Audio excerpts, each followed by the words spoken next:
wipeouts. Hundreds of accidents across multiple states. Today's deep freeze gripping the Midwest and bringing punishing cold to the Northeast. It just rips right through you, right into the bone. I have like 5 layers on, hand warmers, feet warmers. In New Jersey, a massive warehouse fire taking crews more than 12 hours to control. The unbearable cold and ice making it harder to fight. Water mains are bursting and pipes are freezing. At least 12 weather-related fatalities so far. 18-year-old freshman Gerald Bells found unresponsive in the cold on the University of Iowa campus. 120 million people feeling plunging temperatures across 27 states. More icebox than Windy City, the deep freeze here in Chicago has been relentless. For the past 48 hours, it hasn't been above zero. The wind chill coming off Lake Michigan isn't helping. It's beautiful, even stunning, but it's also downright dangerous. Chicago broke a record Wednesday, its coldest temperature since '85. One local paper spelling it out. Speaking of records, we also set one yesterday in Des Moines, where temperatures hit 20 below zero. It was colder here than it was in the Arctic Circle. Here in Detroit, we're breaking records also. 13 below before wind chill. With wind chill, how about 30 below? That's what it feels like. The previous record, 1951. Though we didn't set a record in New York City today, it's still freezing. We dipped to 2 degrees this morning, and when you add in wind chill, it felt like 17 below. When the Arctic front hit D.C. yesterday, the temperature dropped 10 degrees in just 15 minutes. And today, we nearly broke a record that stood since 1936. In Michigan, the town of Hell froze over. The governor asking residents to conserve energy after an equipment failure, trying to ensure everyone can get at least some heat. This is not over until noon tomorrow, and so we are asking that people continue to keep their thermostats down. Tonight, a bitter blast and an unforgiving freeze. Check out this rare sight in Las Vegas. Snow. High winds. Yeah, because look, the snow looks like it's going sideways. Some were clocked at 50 miles per hour. Brought that snow into Las Vegas. Last night's storm is also blamed for knocking out power to at least 10,000 people. This marks the first snowfall in Vegas since late 2015. It's not every day an island in the middle of the Pacific Ocean gets a blanket of snow, but that's what this weekend's storm gave us. Snow at a state park in upcountry Maui. We speak with the National Weather Service about the phenomenon. These snow-capped trees could easily be mistaken for somewhere on the mainland, but this is Maui, Polipoli State Park in upcountry, to be exact. Listen to these Maui residents take in the rare sight.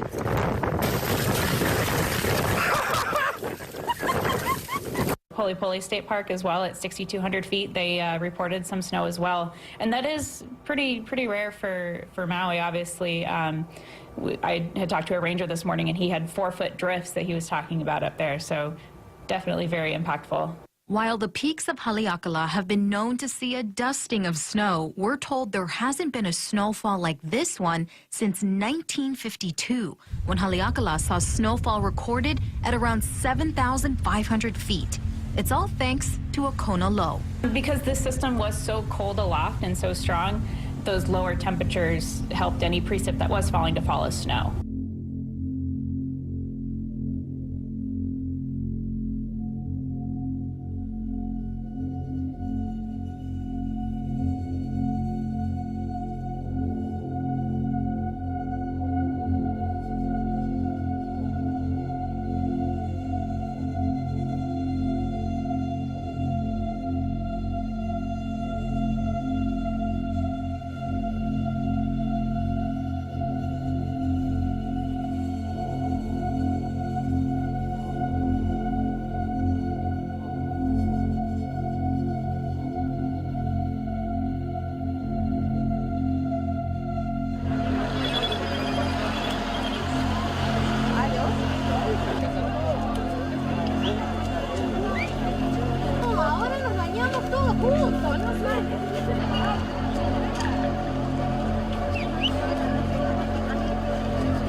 como en 37 segundos.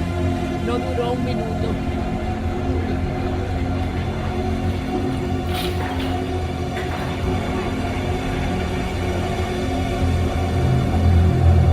Ustedes están haciendo la instalación de los semáforos y bueno, poco a poco la...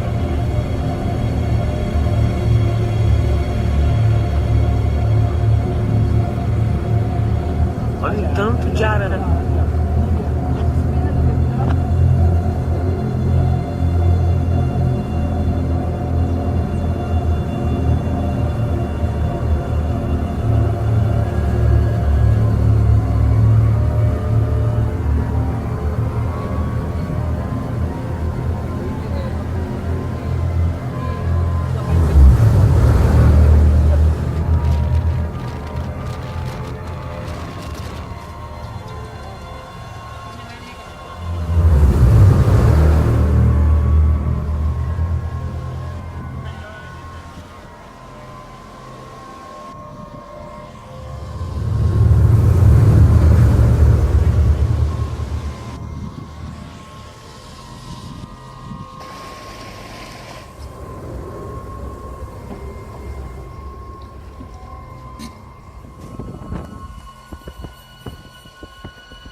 Tầm cuối em vì có cái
coming.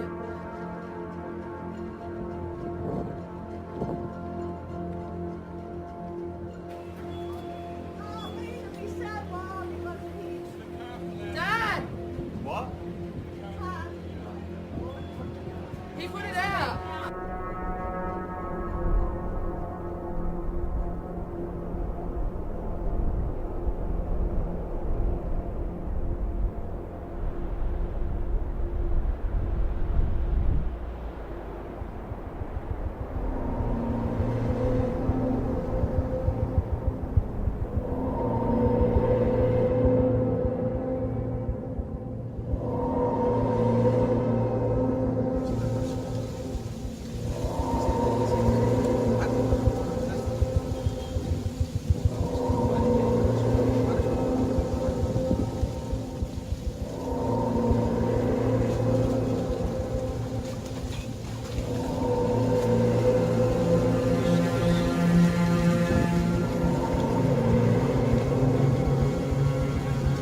Itu tutup sama-sama. Susah sekali nih.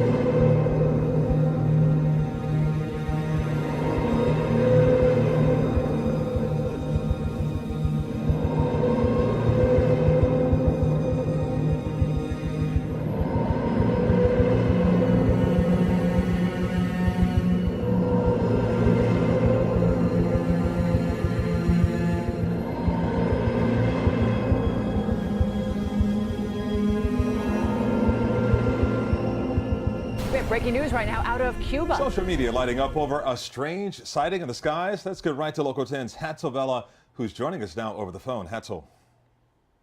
Calvin, I can tell you by all accounts, this is a meteorite that landed in the Viñales area on the western side of Cuba. Let's go ahead and show you video from the sky from witnesses that took it shortly after they heard several explosions. Now, the video that you're watching right now was taken in Pinal del Rio in the city, but by all accounts, this landed in the smaller town, very touristic town of Viñales. Let's go and show you that map so you can get a sense of where we are talking about. And following the map, you're going to start to see pictures of rocks. These are rocks collected by folks who live in Viñales who, again, heard and saw the explosion. Apparently, this meteorite did do some damage at a home, just one particular house, and the folks living in nearby that area did get to see some of the rocks that you're seeing in those pictures. This is near what they call the prehistoric mural, which is a huge attraction to tourists. Again, in the town of Viñales, at this point, we're not sure if anyone was hurt. We're not getting any word that anybody may have been hurt, but again, quite the scene. The entire western side of Cuba heard and then saw the smoke of what appears to be a meteorite. We are headed to that area of Cuba and should bring you pictures as soon as we get there. And Hatzel, if I'm not mistaken, this is sort of the countryside of Cuba, correct? Yes, and that's a good thing because there's fewer folks living in that area. Although Viñales, you can argue, is pretty populated because it's such a big tourist destination. But we can tell you that this meteorite likely fell in an area that's desolated, not populated by too many people. Hatzel, on social media, I mean, are people a little bit freaked out right now? I mean, after a tornado Sunday night that killed 4 people, very rare there, and now a meteorite falls from the sky. People must be just baffled. It doesn't seem to end, Glory, and you're right. You're talking about two phenomena that you never or rarely see here in Cuba. And so when we started hearing the news, first they thought it was an explosion, but then people started taking pictures when they saw the trail of smoke left in the sky, and then they started trying to figure out what was going on until they realized that this was something out of space, really out of this world. And you're going to have a first-hand look for us. Our Hatzel Vela, the only South Florida reporter based in Havana, Cuba, headed to the site of where that meteorite went down. Hatzel, we'll talk to you shortly. Thanks a lot. Did you feel it? There was a big earthquake off the Big Island at 9:07 this morning. The magnitude 4.6 quake was centered southwest of Hawaiian Ocean View. Many people reported feeling it, especially in the Kailua Kona area, but no reports of any major damage. And there was no tsunami threat from that earthquake. 2018 was marked by natural disasters that ravaged the U.S. from coast to coast. In California, the deadliest and most destructive wildfire in state history killed more than 80 people. In the Carolinas, Hurricane Florence shattered rainfall and flood records. And now, scientists point to hard evidence that as the disasters intensified, the Earth's surface warmed. The average global temperature last year was 14.69 degrees Celsius. That's 0.79 degrees above the average for the 20th century. Since the 1880s, the global temperature has increased by 1 degree Celsius, with scientists blaming increased emissions of greenhouse gases caused by human activity. It is alarming. It's not surprising because we've been predicting this for 30 years, and finally it's actually happening. But it is alarming because the things that are driving this, the increases in greenhouse gases, we're still increasing the amount of greenhouse gases in the atmosphere year on year. A UN climate change panel has warned the world has only 12 years to rein in global warming before hundreds of millions of people across the planet will suffer from extreme heat and poverty. You're seeing very direct impacts in heat waves, more intense rainfall events, coastal flooding because of increased sea level rise. We're seeing melting ice in the Arctic, on Greenland and in Antarctica, melting glaciers all around the world, and that's having effects on water resources. We're seeing increased drying in the summers. That's impacting droughts. It's impacting forest fires. It's impacting ecosystems. The most ambitious goal of the Paris Climate Accord limits global warming to 1.5 degrees Celsius by the century's end. But even then, more than a third of Himalayan glaciers will have melted. Scientists say still much more should be done to move away from fossil fuels and minimize humans' carbon footprint.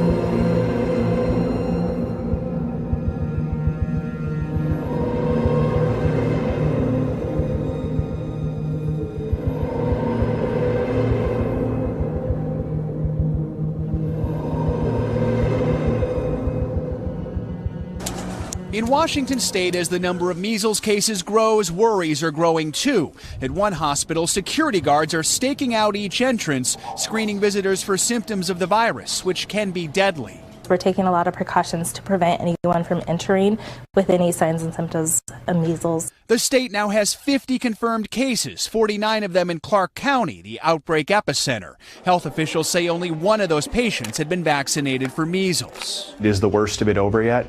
I don't know if the worst of it is over because we still have cases coming in. Beyond Washington, measles has surfaced in at least 8 other states this year, including New York, with more than 200 cases reported. The virus is highly contagious, spreads through coughing and sneezing, and can linger in a room for up to 2 hours. Health officials say Clark County has one of the lowest vaccination rates in the state. Nearly a quarter of all public school students there are not fully vaccinated. We don't have to be going through this. We have an incredibly safe, cheap, and effective vaccine. 2 doses of vaccine are 97% effective. Opening the floodgates of the Ross River Dam in Queensland created what Australia's Weather Bureau called dangerous and high-velocity flows. With the dam at more than 300% capacity, engineers said they had no option. Downstream, homes in the coastal city of Townsville are flooded, and more than 1,000 people have been moved to safety. We've never seen a year's worth of rain in less than 7 days. You know, that's not exactly what we've planned for, and it really is new parameters that we're moving into. Northern Australia is tropical and typically experiences heavy monsoon rains, but recent downpours are far in excess of the norm. In some parts of Townsville, saltwater crocodiles displaced by the floodwaters have been spotted, and there's more heavy rain on the way. This monsoonal trough just doesn't want to seem to move much at all. There's going to be heavy rainfall over the next couple of days. There will also be damaging wind gusts and intense rainfall with significant flash floodings. Australia's armed forces have been called in to help with what have been described as once-in-a-century floods. Some areas of Queensland are expected to get a year's worth of rain in just a week, and 20,000 homes are at risk of being submerged if the heavy rains continue.